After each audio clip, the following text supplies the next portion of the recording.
Aloha! Wonderful job today. So really quick, names of the strings. We have a G, high G is closest to our nose. Then our middle C. The reason why we call it middle C or C, it's thick and it's the middle note on the piano, right smack dab in the middle. After that, we have the E string and then the A string. So we go G, C, E, A, G, C, E, A. One of the most important things you can see from this that helps a lot with music and understanding is all chords. The things we play, they're all made with 3 notes. Even though there's 4 strings, we generally just double up on one of the notes. The C, the E, and the G make a C major. In the key of C major, there are 7 notes, like every key, except for the key of C major is really cool and special.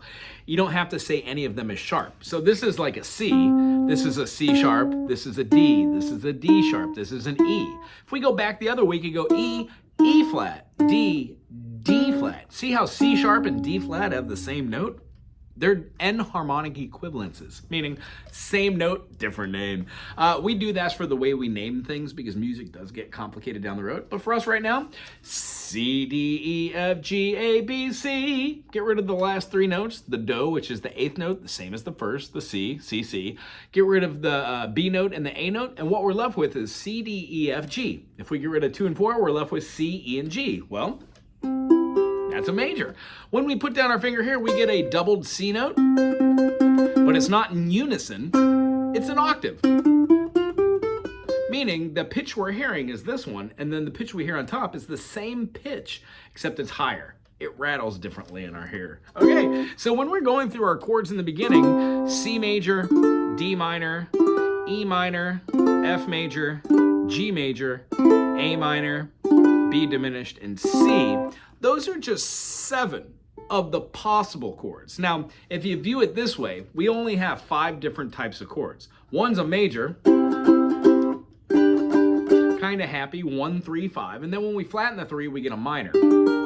That's a G major to a G minor. We also have a G diminished where we would flatten the 5 as well. So if we have a 1, 3, 5, and this is the 1, we quite literally would flatten both of these. Well, that's a diminished chord. We have a half diminished chord, so in a G, when we have a G, D flat, B flat, we're also going to take the root, G, go to its dominant 7th, the F, and then when we play these notes,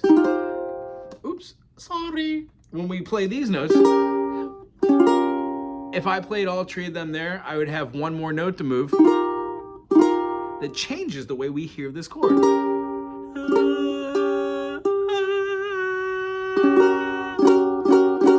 That gets really sticky. So the kind of concept is this: we only have so many chords that can be made. The ones we're primarily focusing on are majors, minors, and 1 diminished chord from each one of these. The way that it's really interesting that I've taught you thus far is if you know how to play a C, you can work your C down through a B and find yourself at a B flat, a whole step, not a half step, but 2 half steps, gives you the interval that you need to make a dominant chord in every key. C's goes to C7. When we play a D major, your new chord of the day, we move down the D and we get a D major 7. When we play that E major, it still works the same way. We move down that note, thusly giving us a backwards chord.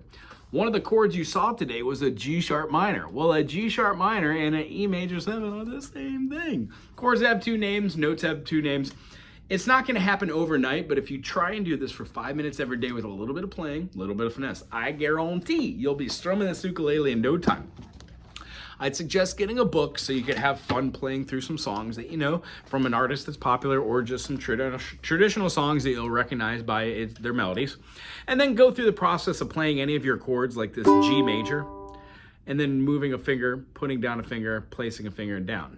This is going to help you form rhythm and be able to move these chords a little faster without even having to think about it. We anticipate these notes. So again, when we play a C major, the reason why C major, D minor, E minor, F major, G major, A minor, B diminished, and C sound good is because you have a major, a minor, a minor, a major, a major, a minor, and then a diminished.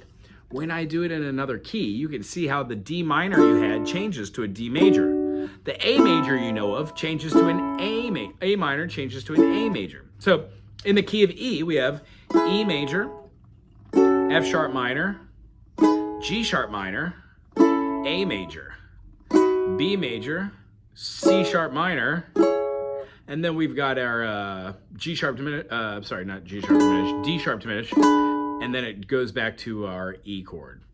So when we play these notes in structure, 1, 2, 3, 4, 5, 6, 7, 1 is the same in every key. We just move our patterns around. This week, your chords are going to be D major, so we're taking that pesky F and raising it to an F sharp. Rather than doing just this, which would work, we play it as one consistent chord. The only thing we don't do is bar all of them. We leave a little gap to keep this open. That's a D major.